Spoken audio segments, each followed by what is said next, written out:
Did you know there's a place in Russia called the Red Forest? Well, it wasn't always red.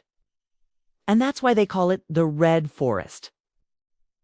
This is the story of the Kyshtym disaster of 1957 in the USSR. A nuclear waste tank exploded, contaminating an area twice the size of Belgium and 10 times worse than Chernobyl. But it took 30 years for the Soviets to admit it happened and even longer for people to find out why.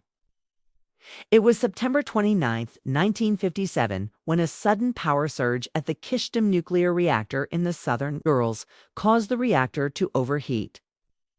Within seconds, the reactor's cooling system failed, causing a partial meltdown and sending a plume of radioactive steam into the air. The Soviets quickly organized a team to contain the damage, but they didn't have enough time to decontaminate the area before the explosion.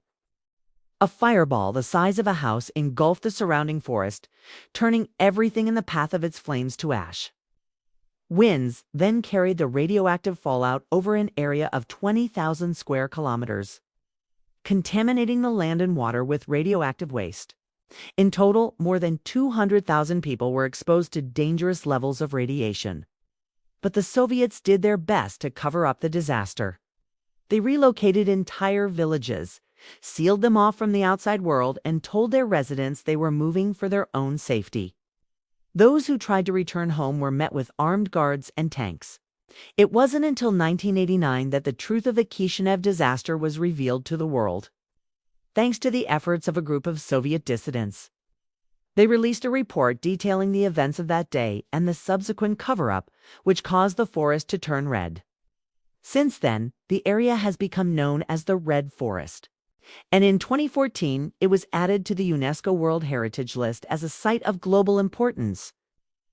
But the Soviets' efforts to hide the disaster didn't end there.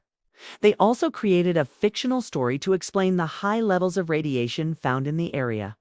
They claimed that the contamination was the result of a train derailment, which is why many people refer to this event as the Soviet Chernobyl. But unlike Chernobyl, the Kyshtym disaster was never far from the minds of those who lived there. It inspired the term Red Forest and dystopian fiction like Annihilation, which was later adapted into a film starring Natalie Portman. If you want to hear more stories about nuclear disasters, stay tuned.